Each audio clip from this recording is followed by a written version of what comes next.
Hey guys, welcome back on BSST lecture classes. So in this video we will see the use of scanf and the printf functions. So how we use these functions in our program, and we will see with one example. So let's start. First is printf function. So printf function is a library function and we call this function in our program. We do not need to write the whole code for this function. We just call this function directly in our program. So why we use this function, printf function?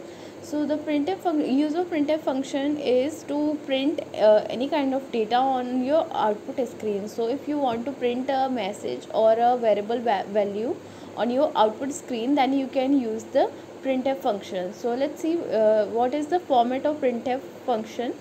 This is the format in which you need to give the your data. Like first you need if you are printing the variable value, then you need to follow this format. In this what you have to do, first you need to write printf and then in open bracket put double quotes. Inside double quotes you need to give the uh, format string. So what is string? Format string is nothing but it is a type of variable. Which type of variable you are going to print?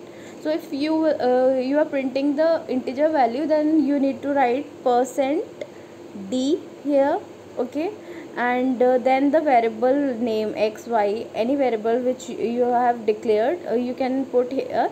So on your output, what it will do, it will print your data on your output screen. So let's say this is your screen, then what it will do, it will print your variable. Like variable is x, then it will print value of x here, like 5 or 6, any value which x has. Like if you have assigned value 5, then it will print 5 on your output screen, so you will get 5 on your screen. So let's see one example here. This I have declared that variable x as an integer and assign the value 5 here. So from this statement what you will get, x is equals to 5.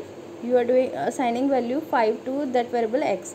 So now I want to print this value on my screen. So what I am going to print, first I have written printf and then inside double quotes the format string. So the variable type is integer. Then for integer what we use %d. okay, so for integer you need to write %d in double quotes and then the variable name. Okay, so when you this code will when you execute this code, then it will print the 5 value on your screen. So this is how it works. So now let's see the other example. This second example, I have written the statement inside the printf function. So what it will do, it will print the same statement on your screen. So on your screen you will get welcome back.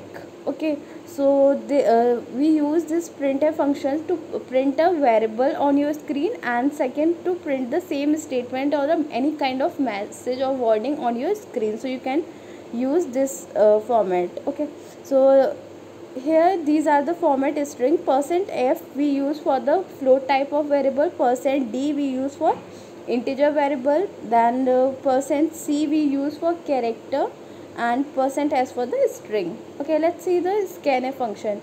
So scanf function is also like a printf function, means it is a library function which we use directly in our function.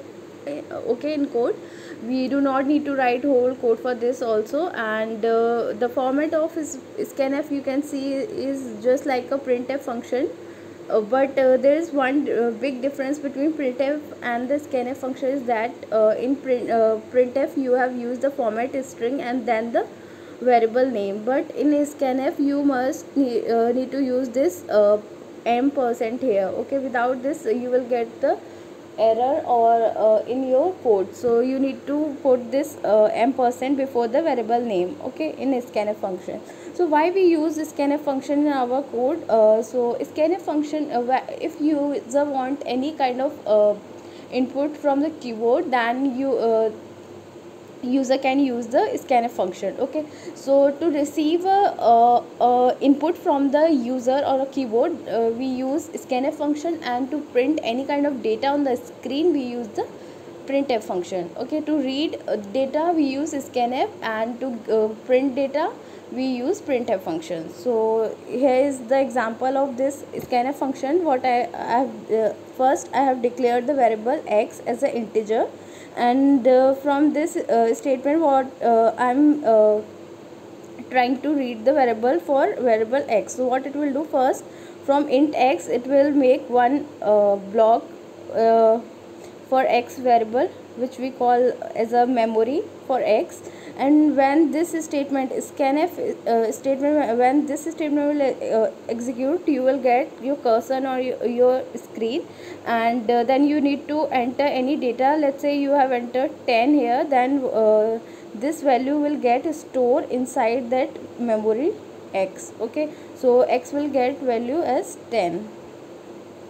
Here is one example. Let's see. So let's see this example. Here I have declared three variables x, y, z. Okay, so x, y, z, three memories will get created here. First x, for y, and for z.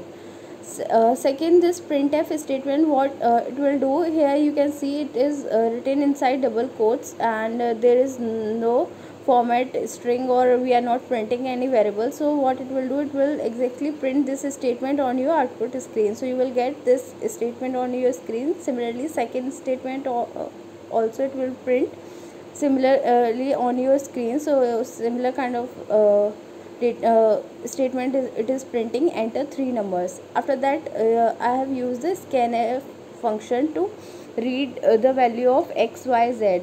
So here in this example I am reading x, y, z value together. Okay, you can use one scanf function to read the number of variables values. Okay, so I'm here I am reading three variables value together.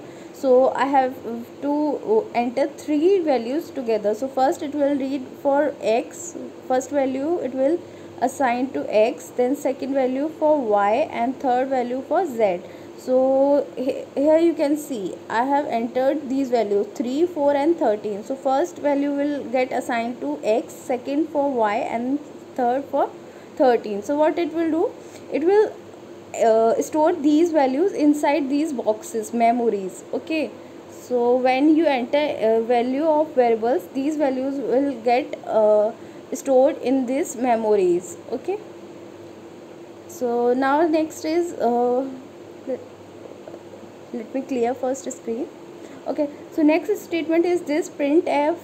Inside that you can see I have used the variable and the statement both. So what it will do, statement it will print on the screen in similar way, and for %d it will go for check which variable you are printing. So first variable is x, so it will print the value of x. So here you before you have stored three value here, so it will print 3. Okay, so you can see 3 here. Second, it will check %d. %d means second variable value is 4, so it will print 4 on your screen. And for third value it will check a variable which is z, so it will print the z value on the screen. Now next is I have written one statement inside double quotes. You can see x plus y.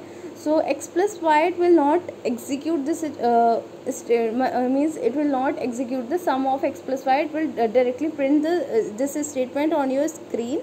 Okay, but in next statement you can see I have written x plus y plus z, but it is a variable value. I am printing x plus y plus z as a sum. I am executing this, I am solving this, and then I am printing this variable on your screen. So on output screen it will print this statement, and then it will check %d means there is one variable. Which variable is there? X plus y plus z. So it will first it will sum of all three variables, and then it will print that sum on screen. So this is how it works. Okay guys, thank you so much for